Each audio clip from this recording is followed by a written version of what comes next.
Algunas escenas de este programa han sido representadas, incluyendo la descripción de investigaciones realizadas en la escena del crimen.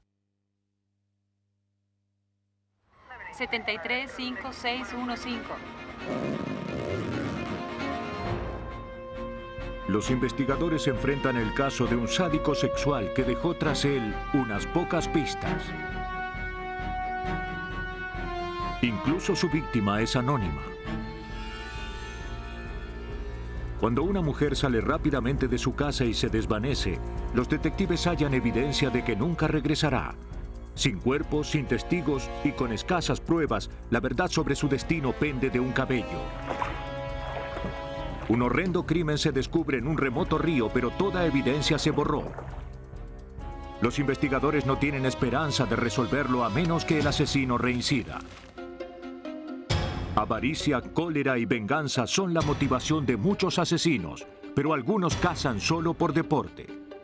Para atrapar a estos asesinos, los investigadores deben seguir el rastro de pistas dispersas.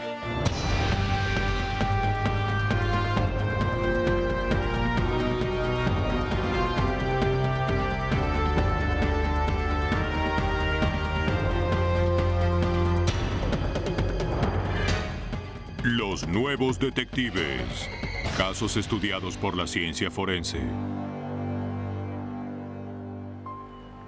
Hoy presentamos Pistas Dispersas. En California, custodiada por las montañas de Sierra Nevada, yace la comunidad turística de Lake Tahoe.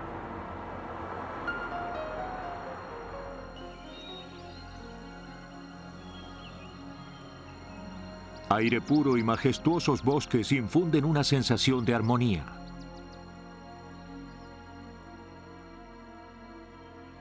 Pero para un viajero errante, fue el lugar más cruel de la Tierra.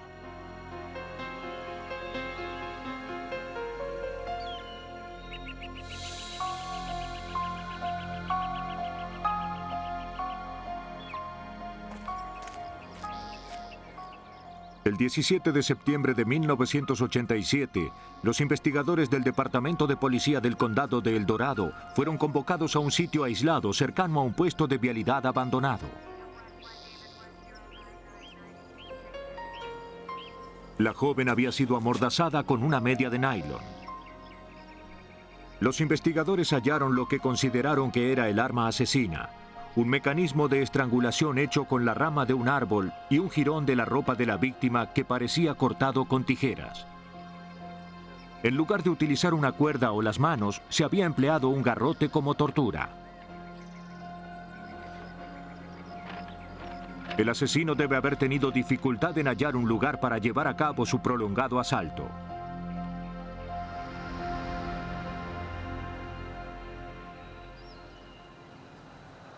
Al sargento Jim Watson le sorprendió hallar el cuerpo en un lugar tan alejado. Y en ese punto se abría un gran interrogante en mi mente. ¿Cómo había llegado hasta allí?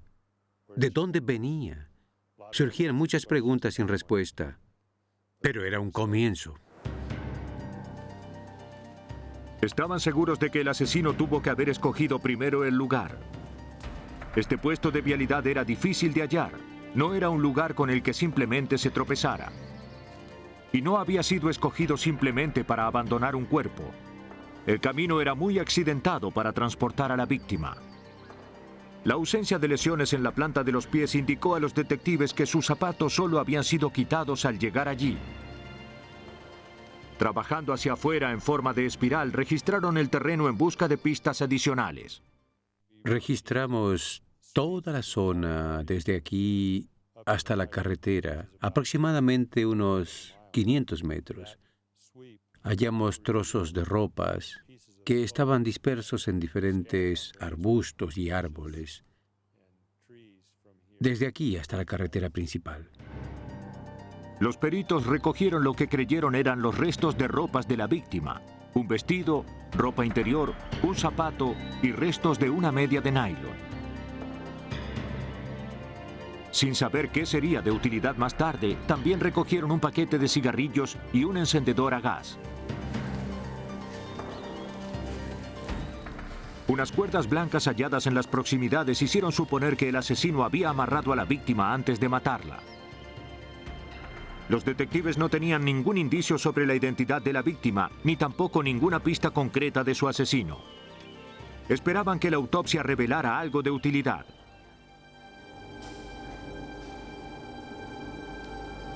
La autopsia reveló que la víctima tenía entre 16 y 21 años. Presentaba una gran contusión en su cabeza, pero esa no había sido la lesión fatal. El lazo alrededor del cuello terminó con su vida. Según el estado de descomposición, el médico estimó que el deceso había ocurrido entre 2 y 4 semanas atrás. No se halló ningún tejido debajo de sus uñas. No se halló ningún fluido extraño en su cuerpo. Los peritos utilizaron cinta engomada para recoger rastros de fibras textiles. Escudriñaron cada centímetro cuadrado de la ropa de la víctima y catalogaron cada jirón con la esperanza de hallar algún día una fuente de comparación. Pero sin un sospechoso, estos vestigios de evidencia eran inútiles. Y hasta que no pudieran identificar a la víctima, la investigación del asesinato estaba paralizada. Un sádico asesino estaba libre, al acecho y dispuesto a matar nuevamente.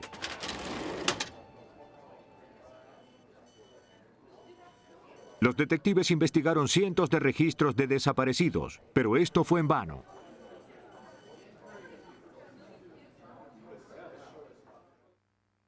Los periódicos publicaron un dibujo del rostro de la mujer asesinada. Se recibió un sinnúmero de datos de parientes y amigos que buscaban a adolescentes desaparecidas. Uno por uno fueron eliminados. No había nada que hacer excepto esperar. A medida que transcurrieron los meses, la búsqueda de personas desaparecidas se extendió hasta la costa. Solo 4 meses después, en enero de 1988, la policía recibió una llamada de una mujer de Seattle diciendo que reconocía a la chica. Los registros dentales finalmente le dieron un nombre a la víctima: Darcy Frackenpole, de 17 años, una fugitiva de Seattle que intentaba hacer una nueva vida en Sacramento. Terminó trabajando como prostituta. Los amigos la habían visto por última vez el 24 de agosto, 3 semanas antes de que su cuerpo fuera hallado. Para un asesino en busca de su presa, las prostitutas son un blanco fácil. Noche tras noche permiten que extraños las conduzcan a lugares oscuros. A veces no regresan.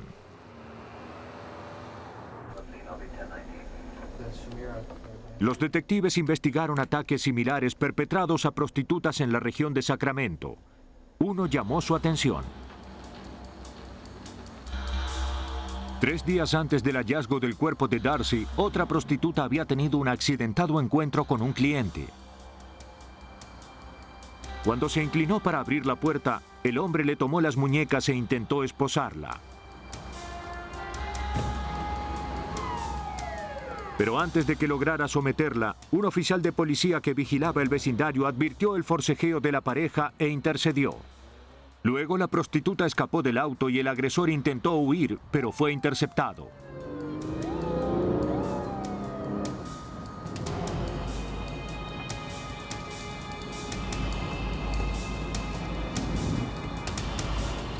Pon tus manos en la ventana. ¡Fuera de la ventana! ¡Abre la puerta! ¡Lentamente! Mantén tus manos arriba, mira hacia la pared y retrocede. Un saco oportunamente advertido en el asiento trasero indicó a la policía que la prostituta había partido a tiempo. Contenía un par de tijeras, esposas y un garrote unido a 2 clavijas de madera y cierta cantidad de cuerda blanca. Parecía ser un equipo para perpetrar un crimen. La policía arrestó al sospechoso Roger Kipp, de 48 años. Ebanista de oficio, Kipp tenía antecedentes de robo que se remontaban a 2 décadas. Analfabeto pero muy listo, sus conocidos lo describían como un hombre tranquilo a quien le gustaba pasearse en auto por la noche. Se le dio una sentencia de 8 meses por agresión a la prostituta. Mientras estaba en prisión, Darcy Frackenpole fue identificada en Lake Tahoe, a unos 120 kilómetros, y se inició la búsqueda de su asesino. El ataque a la prostituta en Sacramento por parte de Kipp despertó en los investigadores la sospecha de que no era su primer golpe. No sabían cuántas mujeres habían cometido el error de subir al auto de Kip. Consideraban que Frankenpole era una de ellas. Un garrote es un arma poco común y fácil de recordar. Aunque el hallado en el auto de Kip no se parecía al utilizado para matar a Frankenpole, sin embargo la cuerda blanca era similar a la hallada en la escena del crimen. Y al igual que la mujer agredida en Sacramento, Frankenpole era una prostituta. Los investigadores lo interrogaron con la esperanza de que confesara el asesinato de Frankenpole. Kip negó cualquier relación. Las sospechas de los detectives eran puramente circunstanciales. Lo único que tenían para proseguir era la cuerda de nylon, que merecía un análisis más minucioso. Por medio de un sofisticado microscopio, los peritos compararon tanto las muestras de cuerda del asesinato de Frankenpole con las del auto de Kip. Ambas cuerdas contenían el mismo número de fibras, estaban confeccionadas con el mismo tejido y tenían igual forma. Los investigadores descubrieron que no era una cuerda común, sino una cuerda para paracaídas. Llama a los forenses. Sí, entren. Se enteraron de que Kip trabajaba en un depósito donde rentaba un local. Obtuvieron una orden de registro. Sí, es por aquí. Es un certificado de paracaidistas de Roger Kip. Supieron que era amante del paracaidismo y cuando levantaron un cuadro de la pared descubrieron algo inesperado. El cuadro pendía de una cuerda de paracaídas, exactamente como la hallada en ambas escenas del crimen. Pero no se trataba de una pistola recién disparada. Los investigadores no descubrieron nada que pudiera vincular a Kip con la muerte de Darcy Frankenpole. Estas cuerdas aparentemente comunes no podrían soportar el peso de una investigación por asesinato. Si no hallaban más evidencia, Kip estaría en libertad en pocos meses y luego probablemente desaparecería.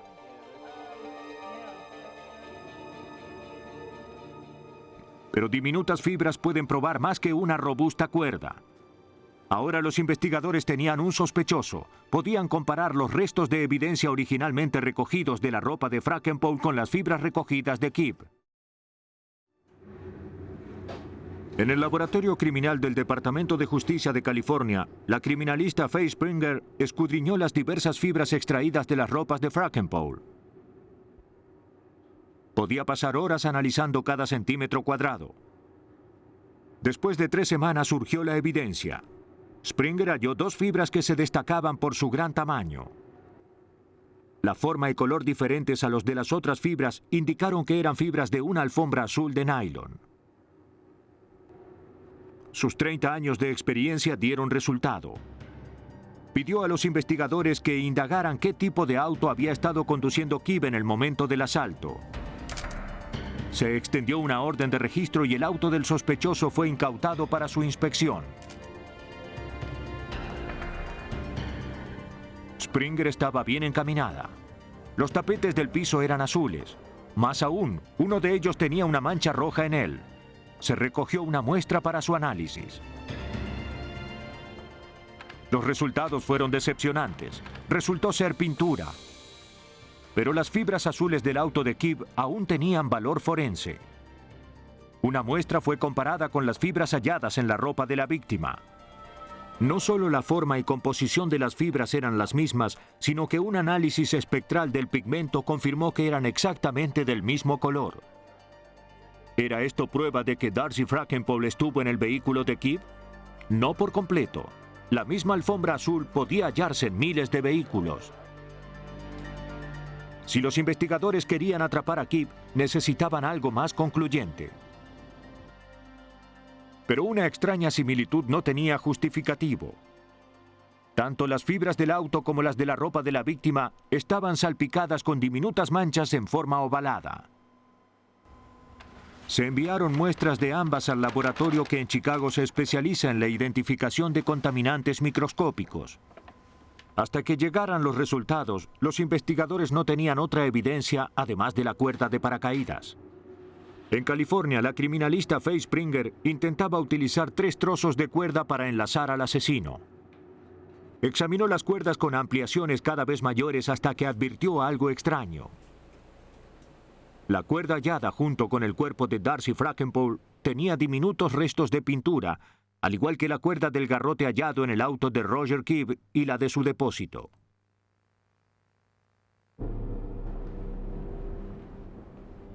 Análisis espectrales mostraron que la pintura en las 3 cuerdas tenía la misma composición química, incluyendo algunas manchas negras microscópicas que debieron quedar atrapadas debajo de la pintura seca. Era una poderosa conexión. Teníamos no solo el mismo tipo de cuerdas, sino que teníamos otras cuerdas que habían estado en el mismo ambiente o habían sido expuestas al mismo tipo de contaminantes. Para cualquier propósito era la misma cuerda. Pero los investigadores necesitaban más pruebas para llevar adelante la acusación. En ese momento se recibió un llamado del laboratorio de Chicago. Habían concluido el análisis de las fibras de alfombra. Las formas ovaladas halladas en las fibras de alfombra eran esporas de hongos, organismos unicelulares que pueden provenir de suciedad o moho. Pero había algo más.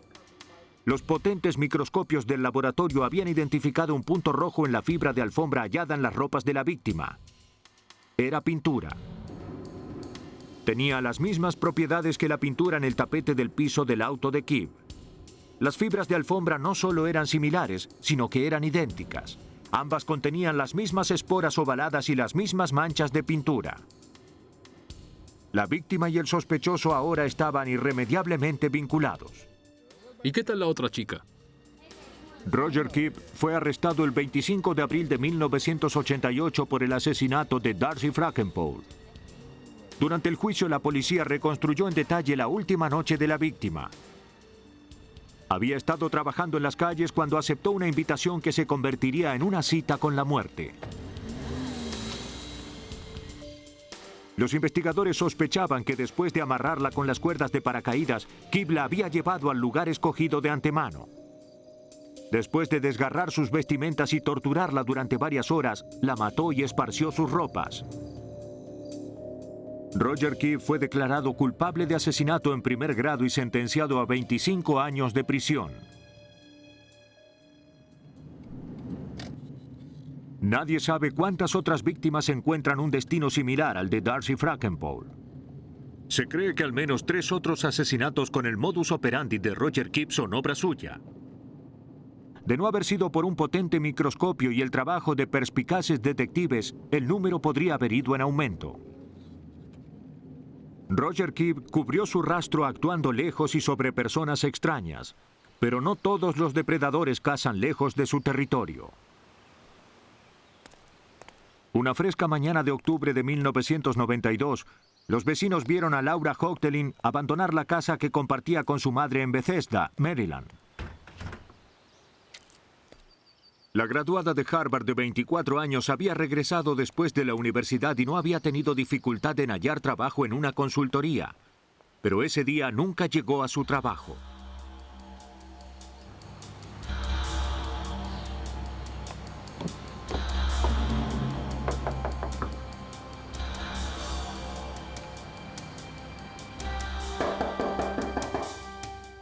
Una amiga y colega fue a averiguar qué había sucedido. Aunque la puerta trasera estaba abierta, ¿Hay alguien en casa? en la casa no había nadie. ¿Laura? ¿Laura? ¿Alguien no vino a trabajar hoy? No había señales de Laura, ni ningún indicio de dónde pudiera haber ido. Laura, sé que estás aquí. Se puso en contacto con la familia de Laura porque sospechó que había algún problema. Se mostraron tan perplejos como su amiga. La madre de Laura interrumpió su viaje de negocios. Ni ella ni su hijo tenían idea de dónde podía estar Laura. No era de las que se alejaban sin decir dónde iban. Enamorada de su profesión, Laura era famosa por su diligencia y su puntualidad. Su mente no ocultaba ningún turbio secreto. No había mencionado nada acerca de abandonar la ciudad. Su familia formalizó la denuncia de su desaparición ante la policía del condado de Montgomery. En ese momento, todo lo que el detective Ed Turney podía hacer era una verificación de rutina. Interrogamos a sus amigos. No sabía nada de ella. No había dejado ninguna nota. Era muy sospechoso y en el marco de la investigación verificamos todas sus tarjetas de crédito, cuentas bancarias. No había habido movimiento. Pero comenzaba a construirse un caso de desaparición de persona. Habían pasado pocos días desde la última vez que Laura Houghton había sido vista. Aunque no había ninguna señal de ella, no había nada que hiciera sospechar su muerte. Hola, ¿cómo estás, amigo? Bien, muy bien. La policía interrogó a los amigos de Houghton, a sus vecinos y a su jardinero. Me pregunto si podría ayudarnos. Nadie pudo ofrecer ninguna información con respecto a la desaparición de la mujer. ¿La vio más tarde? No. Después de verla salir de su casa para ir a trabajar la mañana anterior, no había ninguna señal de Laura, ni ningún indicio de violencia en su casa. Pero luego, al registrar el bosque aledaño, los investigadores hallaron algo que les indicó que se trataba de algo más que una simple desaparición. La funda y la almohada estaban manchadas con algo que parecía ser sangre. Cuando regresamos la almohada a la casa, coincidía con la otra almohada de su cama. Y en ese momento nos dimos cuenta de que se trataba de algo muy, muy serio.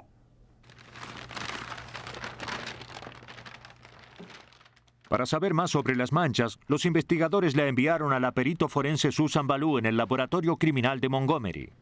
Separaré la funda de la almohada. De acuerdo. Ballou analizó primero las manchas para confirmar que correspondían a sangre humana.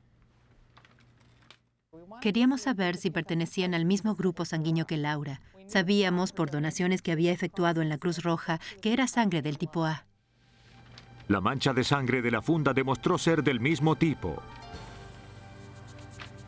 Por su color rojo brillante, Ballou supo que se trataba de manchas de menos de una semana.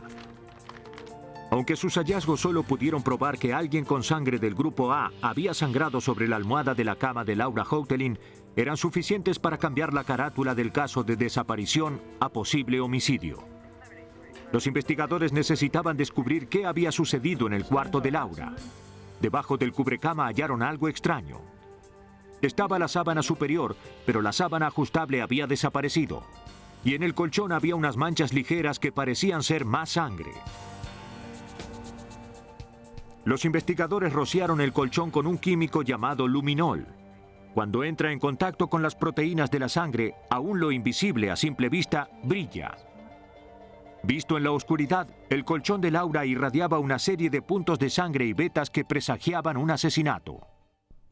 Había una gran cantidad de sangre que se vislumbraba sobre la cama. Fue entonces cuando supimos que probablemente había sido asesinada allí. La falta de salpicaduras en las paredes cercanas o en los muebles indicó a los detectives que el asesino había utilizado la almohada para evitar que fluyera sangre. La ausencia de rastros de sangre fuera de la cama sugería que el asesino había limpiado sus huellas y había envuelto el cuerpo antes de removerlo de la casa. Los investigadores recogieron fibras y muestras del cabello de Laura por si era necesario efectuar alguna comparación. Mientras tanto, los peritos escudriñaban la almohada para ver si había algún indicio del sospechoso. Surgió un detalle crucial. Dado que había una serie de manchas triangulares que se repetían, infirieron que el asesino había apuñalado a la víctima con un arma pequeña y puntiaguda que luego habría limpiado en la tela. Oculto en un ángulo de la funda, Ballou hizo un descubrimiento más significativo aún. Cuando observamos esa zona con detenimiento, pude constatar impresiones dactilares parciales. Eran impresiones dactilares estampadas con sangre. Sin embargo, no eran lo suficientemente nítidas como para que pudieran suministrarnos una información precisa. En ese momento, la impresión era demasiado vaga para ser utilizada como identificación. Pero los criminalistas como Ballou tienen el modo de transformar impresiones tenues en evidencia manifiesta. Aplicó un pigmento de proteínas sensibles para hacer resaltar la forma. Ahora tenían una impresión dactilar viable. Todo lo que necesitaban era un sospechoso.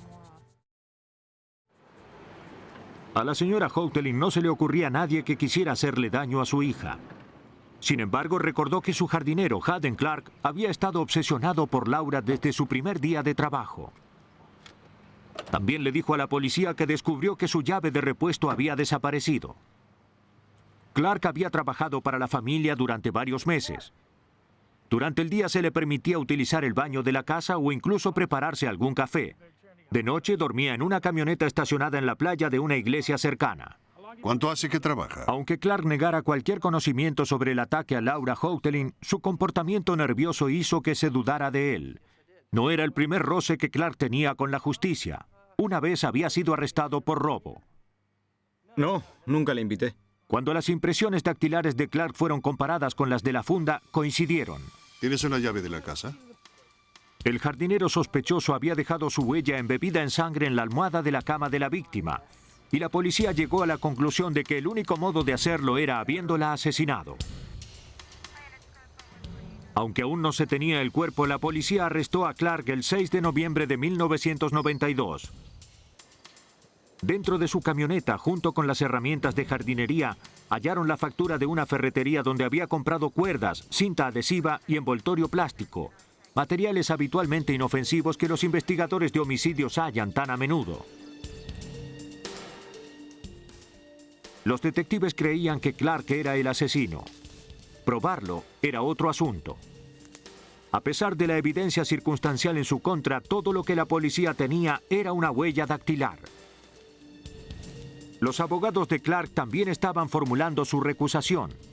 El hombre sin casa solía andar revolviendo la basura en el bosque. Tranquilamente pudo haber dejado una inocente huella dactilar en la almohada. Le correspondía a la fiscalía probar lo contrario. La fecha del juicio se aproximaba y los investigadores de Maryland necesitaban hallar un vínculo tangible entre Haden Clark y la víctima, Laura Houghteling. Dado que el cuerpo de la víctima no había sido hallado, el caso tendría que apoyarse sobre otra evidencia. Los investigadores no sabían cómo determinar cuál podía ser esa evidencia. Mientras investigaban las pertenencias del sospechoso, la perito forense Susan Ballou seguía procesando la evidencia de la escena del crimen.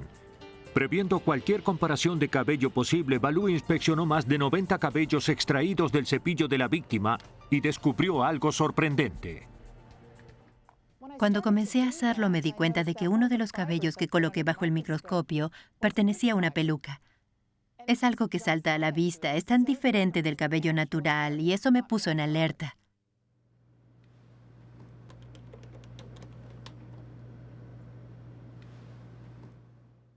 ¿Conectarme, por favor?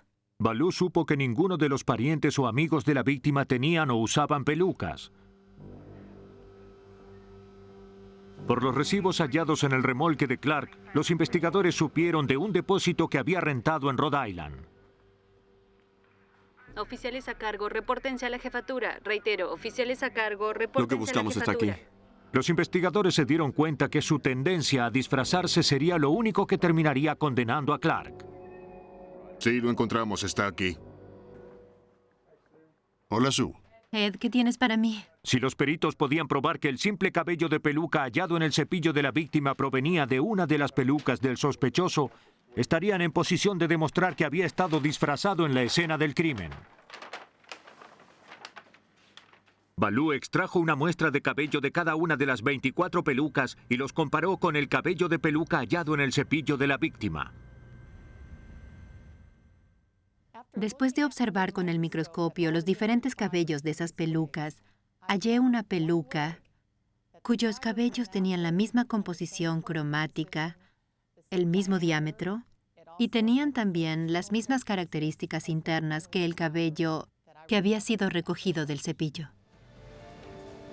Ahora que Ballou había concentrado su investigación en una peluca, la envió junto con el cabello original al laboratorio criminal especializado. El último y definitivo análisis sería comparar los pigmentos en ambas muestras. Aunque imperceptible para el ojo humano, cada fibra manufacturada en los Estados Unidos tiene una marca particular. Los casi 7.000 pigmentos existentes son marca registrada de la compañía que los formula. El laboratorio estudió las muestras con un microscopio sensible a los rayos ultravioleta. Llamaron a Baloo para informarle lo que habían hallado. Estaban en posición de determinar que el pigmento contenido en la peluca, así como el cabello en cuestión recogido del cepillo, eran de hecho los mismos. Los abogados defensores de Clark no pudieron refutar ese simple cabello. Al ver que no podía eludir la evidencia, Clark confesó. Firmó un acuerdo declarándose culpable de asesinato en segundo grado. A cambio de una reducción en la pena, aceptó revelar dónde estaba el cuerpo de Laura Houghtelin. La había enterrado cerca de donde acampaba. Clark admitió haber apuñalado a la víctima con unas tijeras. La autopsia reveló que también había sido sofocada. Por último, los investigadores reconstruyeron sus últimas horas. Guiado por una obsesión enfermiza, Clark supo que la víctima estaría sola mientras su madre estaba fuera de la ciudad. Usando la llave de repuesto, entró en la casa. Sofocó a Houghtelin con una almohada y luego la apuñaló en el cuello. Clark debe haber enrollado el cuerpo en la sábana que faltaba de la cama de la víctima. Luego la envolvió con el plástico y la cinta compradas anteriormente.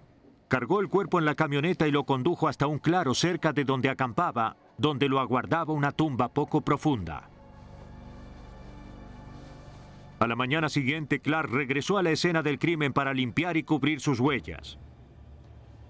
Imaginó que imitando a Laura Houghtelin no tendría a ningún vecino entrometido detrás. Su última mirada en el espejo sería su perdición. Sin las contundentes pruebas forenses en su contra, Clark probablemente nunca habría confesado.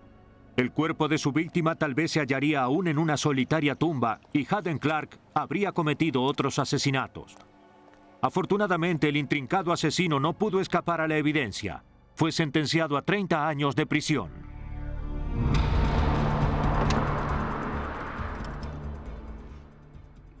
Deprisa, intentan matarme. Nunca se sabe dónde puede hallarse un vestigio de evidencia. No lo sé. A veces los investigadores tropiezan con más de lo esperado.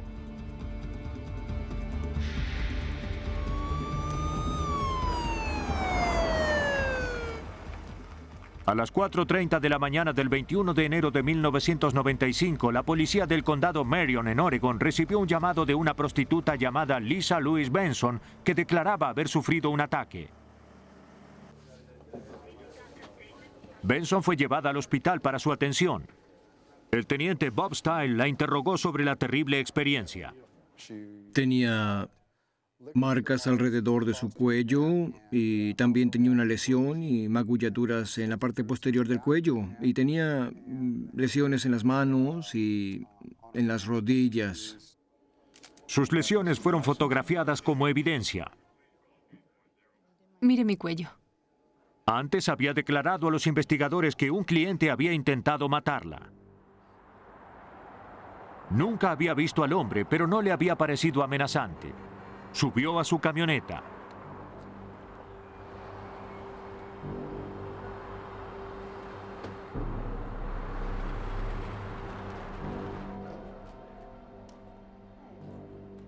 Llevó a Benson a un comercio de venta de alfombras.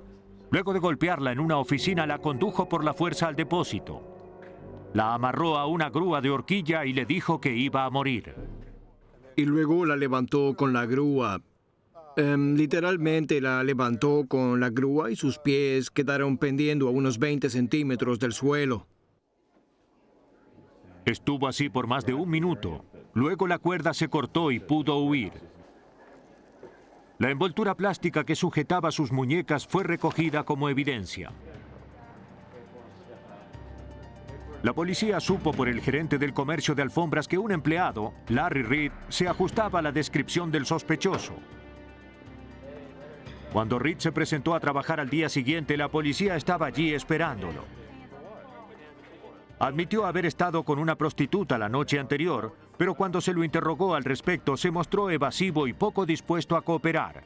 Se negó a dar más información sin la presencia de un abogado. La policía oyó todo lo que necesitaba. arrestaron a Reed por intento de asesinato de Lisa Benson. Al investigar sus antecedentes, quedó al descubierto una turbia historia de ataques a niñas y a mujeres mayores. Había sido internado más de una vez, pero parecía que nada ponía freno a su instinto de atacar a mujeres vulnerables.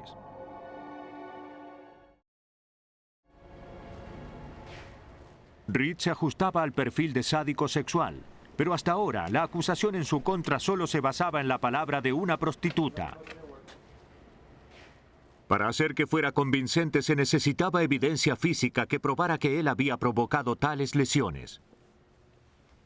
Obtuvieron una orden de registro para la oficina donde Benson declaró haber sido atacada. Hallaron salpicaduras de sangre en la oficina. La forma de las gotas reveló golpes en el cuerpo, probablemente con un elemento cortante.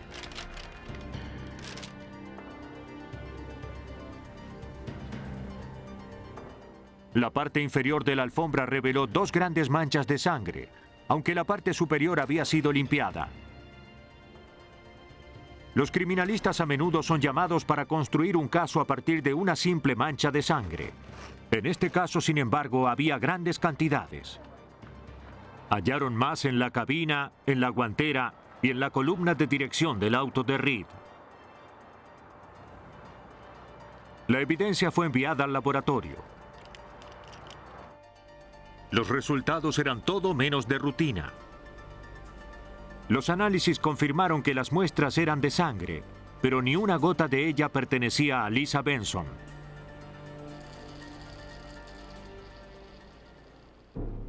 Fíjate, Chris. Los investigadores de Oregon estaban frente a un desconcertante dilema. Su investigación de rutina sobre la agresión a Lisa Benson había revelado un crimen mucho mayor. La sangre que había salpicado y saturado la alfombra no correspondía a la de Benson. No provenía de sus lesiones. Los forenses determinaron que la cantidad de sangre indicaba que alguien había sido brutalmente asesinado en la oficina del gerente. Ahora tenían una investigación de homicidio sin ninguna pista sobre la víctima. Ni siquiera sabían cuándo él o ella habían sido asesinados. Sin embargo, tenían un sospechoso, Larry Reed. El gerente del comercio de alfombras declaró que hacía por lo menos 2 meses, Reed había manifestado la necesidad de limpiar su alfombra. Reed explicó la situación a su jefe. El señor Reed informó que un cliente había ido en horas de la tarde el día 7 de diciembre y que esta persona manifestó sentirse mal y que había estado en su oficina y había vomitado, y al vomitar también había vomitado sangre. La historia era improbable, pero al menos le proporcionó a los investigadores el momento del asesinato. Una breve investigación puso en evidencia un asesinato irresuelto en un condado vecino. En diciembre de 1994, unos pescadores advirtieron algo peculiar que flotaba en el río Santiam.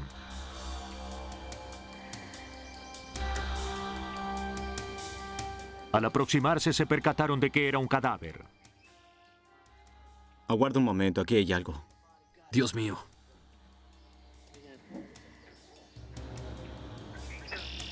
Marcaron la ubicación e informaron a la oficina del alguacil.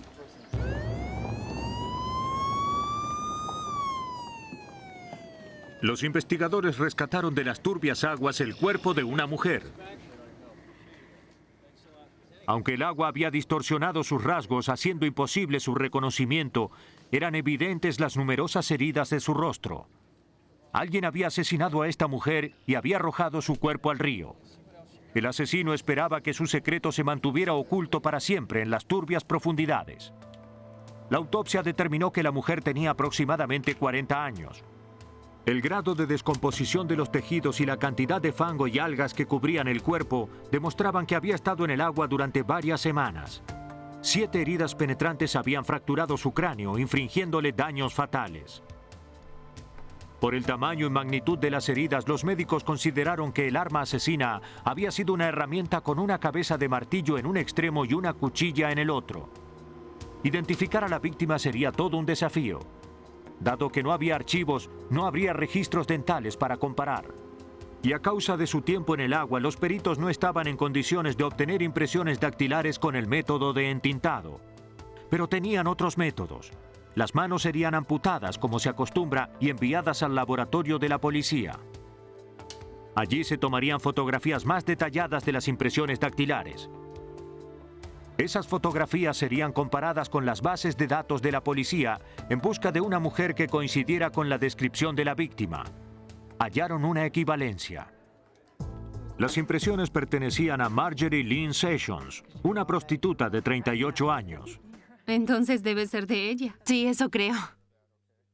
Los detectives de la oficina del alguacil del condado de Lynn notificaron que estaban trabajando en el caso de homicidio que involucraba a una mujer llamada Margie Sessions. Los detectives del condado de Lynn informaron que Margie había estado implicada en casos de posesión y consumo de estimulantes y prostitución. El 7 de diciembre, el mismo día que Reed informó sobre la mancha de sangre en la alfombra, fue el último día que Marjorie Sessions había sido vista con vida.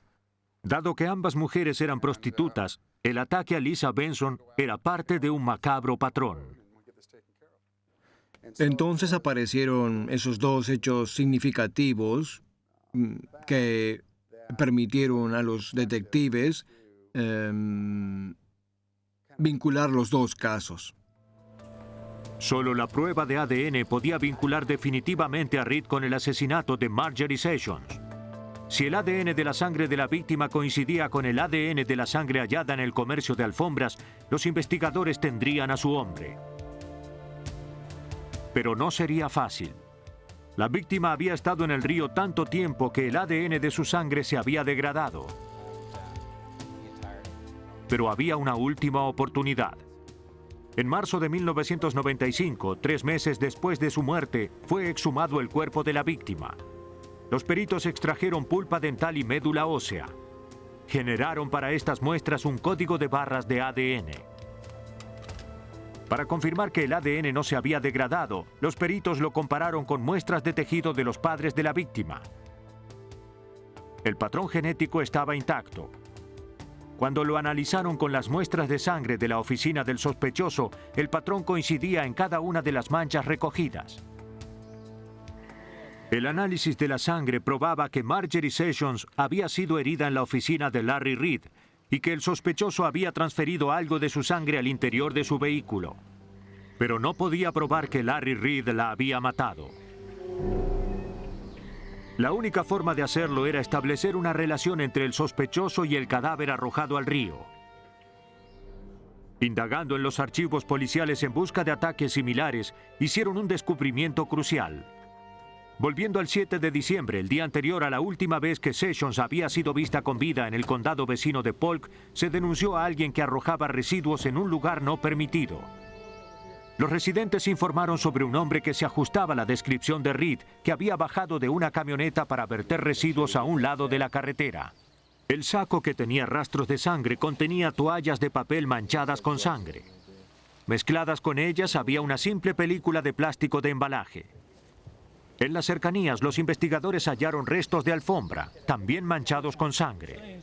Hasta el momento no tenían modo de establecer de quién era esa sangre o quién había vertido esa basura. Se tomaron muestras para su envío al laboratorio forense. Cada elemento fue cuidadosamente estudiado. La pieza de envoltura plástica fue comparada con la recogida en el caso Benson. El criminalista Brad Putnam llevó a cabo el análisis.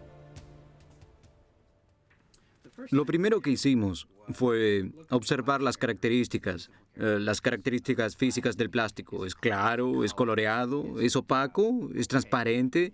Se toman medidas de la densidad y del espesor. Los peritos no pueden probar que la envoltura plástica hallada entre los residuos provenga del mismo rollo que el plástico utilizado para amordazar a Lisa Benson.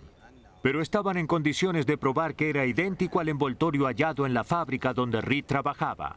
Era exactamente de la misma forma, densidad y color. Ahora era realmente significativo para nosotros porque sabíamos que Reed trabajaba como vendedor de alfombras. También sabíamos que en el local de venta había utilizado un plástico de envoltorio que había colocado alrededor de la boca y de la garganta de la señorita Benson, y teníamos el mismo tipo de plástico que habíamos hallado en el vertedero ilegal. La sangre hallada en la alfombra y en las toallas de papel sellaron el caso Reed. Coincidían con la sangre hallada en su oficina. Provenían de Marjorie Sessions. Basados únicamente en la evidencia forense, los detectives reconstruyeron los detalles de su asesinato, desde el contacto inicial hasta que el cuerpo fue arrojado al río. Reed fue sentenciado a 40 años por el asesinato de Marjorie Sessions y el ataque a Lisa Benson. Gracias a los análisis forenses, el caso que parecía quedar sin resolver fue probado más allá de la sombra de la duda. Y un depredador que pudo haber estado cazando por años vio interrumpidas sus andanzas.